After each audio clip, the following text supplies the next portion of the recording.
Hi, everyone. I am Jody Saltzman. I'm the program coordinator at Jewish Family Service. I'm here to welcome you as your room host to Setting Boundaries and Finding Balance, session number 1. Some guidelines just to start our first session of the day. I'd like you to know that this session is being audio recorded. You can get these audio recordings later in October, and you can take them with you if you'd like to re-listen to them. Is that better? Thank you. I ask everyone to listen today with an open mind. We are here to learn. The presenters would like you to hold on to any questions for the question and answer segment at the end of our time together today. We ask participants to safeguard shared personal information and to take the learning with you. We acknowledge that some subjects can contain sensitive information. If anyone needs extra assistance or wants to access a short check-in with a professional, we have the ability on site. Signal me as the room host or stop by the information table near the main doors of the atrium. I now want to introduce our presenters. Angela Cowan, can you give a little wave? There she is, thank you. Angela is a licensed independent clinical social worker and program manager for the counseling team at JFCS. She received a master's in social work from the University of Kansas and has worked in the mental health field for many years. Angela works with those experiencing severe and persistent mental health illness, anxiety, depression, grief, loss, and diagnosis of rare disease. Thank you for being here. Mark Kaufman. There he is. Mark is a licensed independent clinical social worker. Mark has always been interested in how people think. He loves walking with them through problem solving and self-discovery. Mark believes in the importance of collaboration in finding healing, personal growth, and solving problems. Natalie Quiring-Olson is a licensed independent clinical social worker. She received her master's in social work from St. Thomas, St. Catherine University. Natalie has over 10 years of experience helping children, adults, and families to improve their mental health and relationships. Her main areas of focus for therapy are anxiety, trauma, depression, relationships, and communication. And Becca Hotchkiss is a licensed independent clinical social worker. Becca has experience working with people across the lifespan, from toddlers and early childhood therapy and preschool day treatment to school-age children and teens impacted by foster care and supporting adults in navigating the anxiety and challenge that comes with life changes. Thank you all for being here. I'm going to pass this over, and then during question time, this will be the microphone that we pass around the room. So thank you. Go ahead. Yes, welcome to the world of the question and answer cube. Exactly. We're really excited that you chose to be here and learn with us today. We can start off, as I said earlier, we started with a little bit of a survey, just to get a sense, a lay of the land of how people were feeling about some of these questions related to boundaries. So the first one we asked is, if I ask for something or say no, I can't stand it if someone gets upset with me. And it sounds like we have most people saying disagree, but some people saying agree. Excuse me, are those percentages? I think they're individual. I don't think they're percentages. I think 19 people answered, and 15 people said disagree, and 4 said agree. Saying no to a request is a selfish thing to do.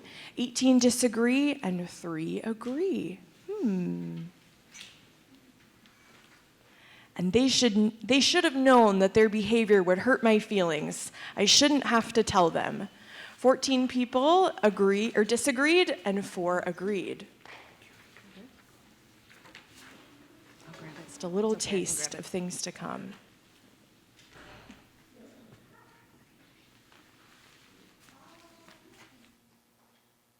All right, well, I think Angela's going to get us started with some of our, or maybe it's Natalie. We're going to talk about our learning objectives. Okay, hi everyone. Good start, huh? Okay, so these are our objectives for today. We're going to define what boundaries are, some pros and cons of setting boundaries. We'll talk about how to set boundaries. We'll talk about how to do that, especially in a healthier way. And then we'll talk about your sphere of control. And as she said, we'd prefer you to keep questions till the end, but we are going to give you a lot of time in your small groups to discuss kind of how this shows up in your life. So we want this to feel interactive as well. Next slide. Okay, and these are some different types of boundaries. There are a lot of different types of boundaries. There are intellectual, emotional, material, time, sexual, and physical. For today's discussion, we'll be focusing primarily on those top 4 within discussion. So boundaries is a buzzword. It seems to be kind of all over the lexicon these days. I imagine it's what kind of led you to deciding to join us today. And I wanted to start with this quote that helps me understand boundaries. Simply put, I mean, boundaries are what this image suggests. They're the lines we draw around ourselves to help us feel safe. We're going to go more in depth about how that definition plays out. But boundaries help us protect our time and our energy, neither of which are infinite, as we're all aware. Many of us, myself included, are people pleasers who may want to say yes to everything, but then find ourselves resenting others for the demands placed upon our time and energy. Setting boundaries and saying no help us to show up authentically when we say yes. They're the distance at which I can love you and me simultaneously. They're the avenue through which I can serve others in accordance with my values without discounting and ignoring my own needs. I often think of boundaries as the antidote to resentment. If I say no when I want to say no, I'm not going to do something I don't want to do and resent the other person for asking me. It's my job to communicate what I do and don't want to do. That doesn't mean that it's easy to say no and to set a boundary, but it is the way through. Okay, so what is the definition of a boundary and what is the definition of an expectation? The reason that we're highlighting this is that people pretty frequently get this confused, and this is not meant to make anyone feel bad, because I know I have done this. I'm sure we literally all have. But the difference is boundaries are about my behavior, and an expectation is about someone else's behavior. So, an obvious example, if Becca takes a huge step into my space, if I say, Becca, can you back up? That is setting an expectation. If I just decide to step over here and she stays, that is me setting a boundary, right? I was able to protect my own personal space without asking anything of her. Super important to know that both of these are fine. Like, it's not that one is better than the other, but one does tend to be more effective than the other, right? If I ask Becca to do something, she may or may not do that, right? But if I move, I've now controlled myself. So that was a very simple black and white example. And of course, a lot of them are not quite so simple. So another example that's come up a lot recently is, let's say you and a family member disagree on politics, and you know you're going to a family dinner, and you're like, all right, can we just not talk about politics tonight, right? That might be setting a boundary. But I can't control if someone else brings that up, right? So if the boundary that I have set is not being followed, I have to think about, what can I do now?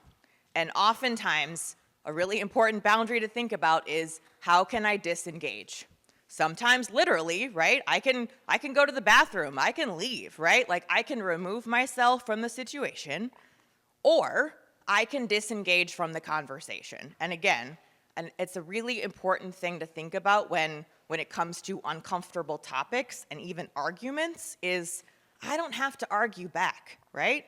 Somebody can say something that I don't agree with. I'm not required to state what I believe in. And I think one kind of phrase that helps me is the phrase, that's not how I see it. So you're not inviting the argument, but you're also not necessarily co-signing what they've said either.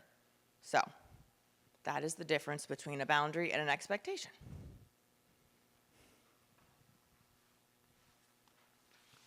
Sphere of control. So sometimes when we get confused between our expectations and our boundaries, we get upset that another person is not acting how we want them to act. This happens for family members, including parents and children, happens with friends and partners and even coworkers. There's a certain humility, I think, in finally acknowledging the limits of our control and our influence. Realizing we aren't in control and therefore are not responsible for another person's behavior can be quite a relief.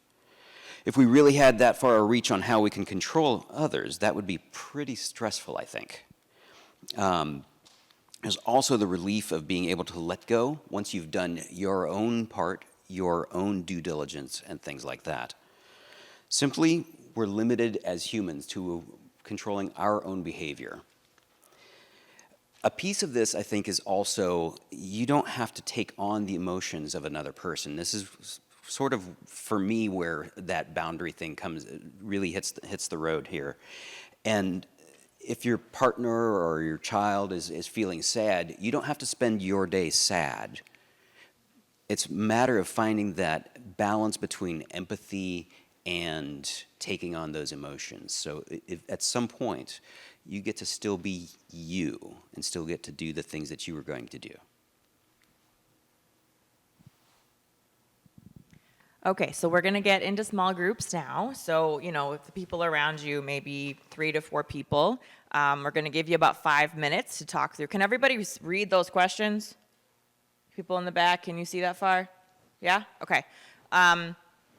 Yeah, so just kind of chat about these things. If you have any burning questions about anything that we've gone over that you don't understand, please raise your hand. We're happy to walk around. So, If Jody wants to bring the magical microphone cube. Jody's going to get her steps in today. Yep. Yes, and you talk into the cube. I brought up the fact that we can maybe be really good about setting boundaries, but keeping them has been a challenge for me personally.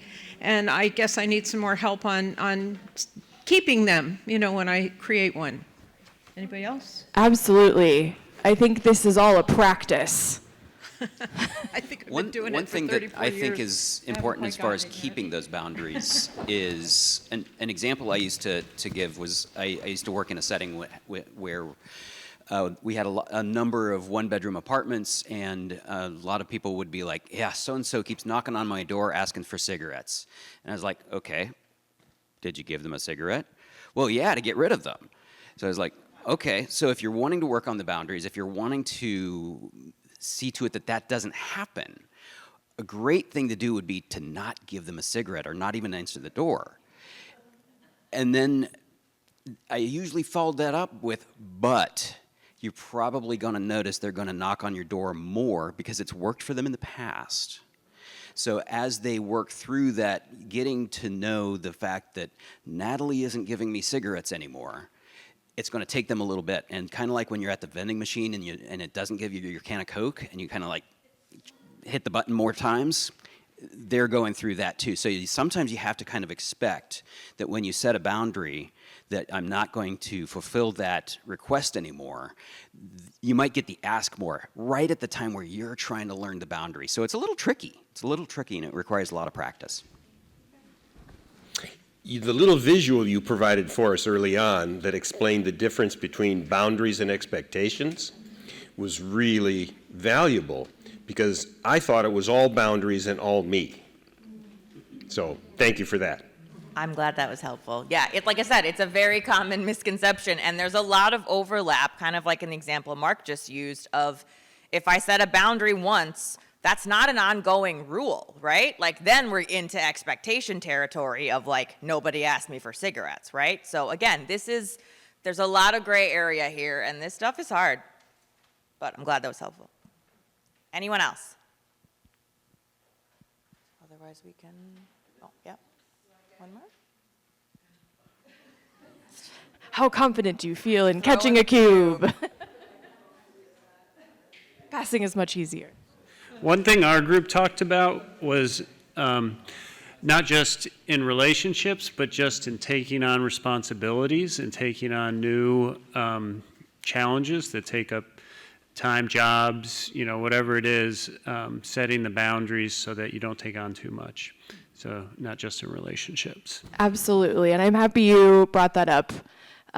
Because that's one of our personal boundaries. It's our job. Again, as I said earlier, we don't have infinite time. We don't have infinite energy. And so recognizing of, in order to take care of myself, I have to say no to you because I want to say yes to you wholeheartedly when I say yes. Well, cool. Thanks for discussing, guys. We will keep presenting information to you. Oh, it's me. So now that we've sort of defined what a boundary is, I wanted to talk about how to create healthy boundaries. And the first thing I suggest is some reflection. You can't set good boundaries if you aren't sure where you stand. So reflecting and identifying where your physical, emotional, mental, and spiritual limits are. Consider what makes you uncomfortable or stressed. That is your body giving you information as to where you might need to set a limit. Leading into that is the second, tuning into your feelings for clues. 2 red flags that we're letting go of our boundaries are discomfort and resentment. You can think of these feelings on a scale from 1 to 10. 6 to 10 is the higher zone that might make your ears perk up and ask yourself, what about this interaction is bothering me? And what boundaries might I need to set to address that? Resentment usually comes from being taken advantage of or not appreciated. It's often a sign that we're pushing ourselves beyond our limits. Practicing self-awareness, reflecting upon those situations that make you feel uncomfortable. When are those times when I'm in that 6 to 10 range? What am I doing and what is the other person doing? What part of this is my role and what actions and what do I have control over? Going back to that sphere of control that Mark talked about earlier. Giving yourself permission, I bolded and italicized this one because I think it's extra important. Setting a boundary, especially if you are always used to saying yes, can feel scary. I find it scary and I'm a therapist. Big potential pitfalls are feeling fear, guilt, and self-doubt. We might fear the other person's response, feel guilty about saying no, or believe to be a good person, a good spouse, a good child. You should say yes no matter what. But the truth is, relationships are healthier when boundaries are set. Maybe you saying yes less, but when you are saying yes, you mean it, makes a difference. You'll show up with more enthusiasm and joy in those relationships that will have a positive impact overall, even though you're saying no. There will likely be an adjustment period, as we said, about knocking on that vending machine, trying to get your can of Coke. As other people learn where your boundaries are, I like your analogy better. The analogy I always use is if you built a fence for your barnyard animals. I don't want to compare your loved ones to barnyard animals, but here we are. So you put your cows in the pen. They've never had a fence before. They're going to test it. Say, hey, is this fence going to stay up? Eventually, they're going to hit it enough times that they're like, oh, yep, okay, that fence is going to stay up. That's where that boundary is. But again, they have to test it to make sure that it's going to stay up. My other recommendation is to start small. You don't have to start with the hardest thing to set a boundary about. In fact, I suggest you try it with the easiest and the smallest and build up. We're building stamina because, again, this is a practice. This is not an easy thing to do, or everyone would be doing it easily all the time. Setting boundaries takes courage, practice, and support. And practice makes habit. I don't think practice makes perfect, but practice makes habit. The more you learn to set boundaries, the easier it will become. And it may never be always easy, but it can become easier. The more practice you have, and I think tolerating the discomfort of someone's reaction to you setting a boundary is an important practice.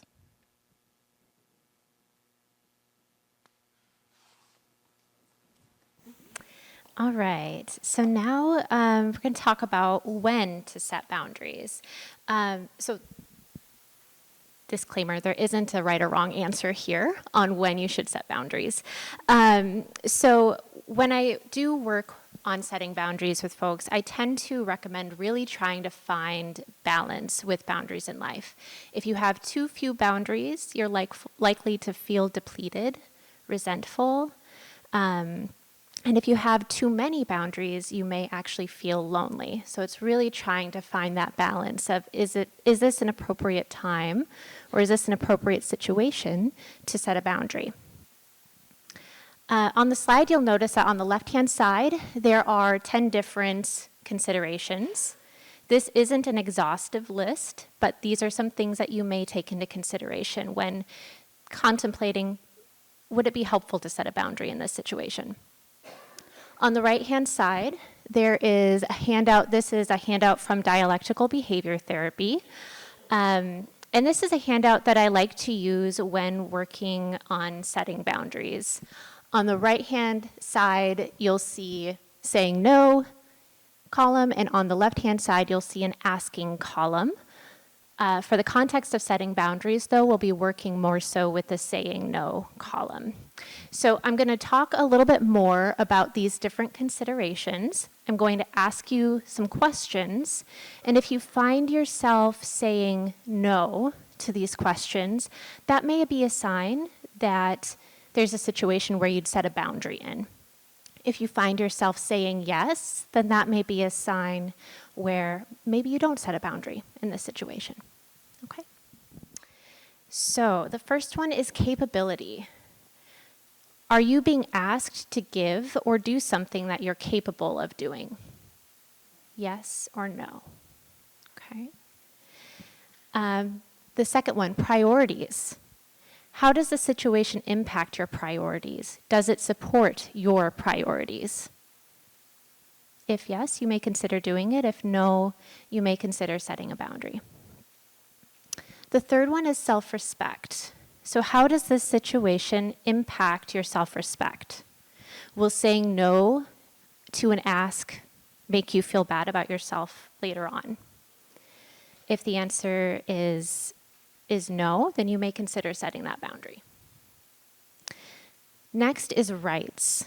So in this question, you're really thinking about, are you required to give someone what they are asking of you? And would saying no violate their rights? Number 5 is authority. So really thinking about what is the power dynamic in the relationship? And does the person who's asking something of you, do they have authority over you in any way that can impact whether or not you decide to set a boundary or not? Not in all situations, but it could be a factor. Number 6 is the relationship. So the type of relationship and how does a situation impact your relationship? Is the boundary appropriate for the type of relationship that you have? Number 7 is long-term versus short-term goals. So with this, you're really asking, how will establishing a boundary or not establishing a boundary impact your relationship with the person and your goals within that relationship? For example, is giving in to keep the peace, is that more important for the relationship right now? Or will you eventually regret saying no? So kind of looking at the short-term and long-term goals of the relationship. Number 8 is give and take. This is really looking at reciprocity within the relationship. Is it pretty equal as far as asking of each other and doing favors for one another, or is it a little bit more one-sided? And number 9 is homework. This is important. Do you know what is being asked of you? And if you don't, really before deciding to set a boundary or agreeing to something, you probably need more information. And then the last one is timing. So this is taking into account factors in your life and the other person's life and asking, is this a bad time to set a boundary right now? So these are just, again, some considerations to think about. Perhaps there's a situation in your life right now where you're considering setting a boundary, and these may be some things to help you decide if this is appropriate or not.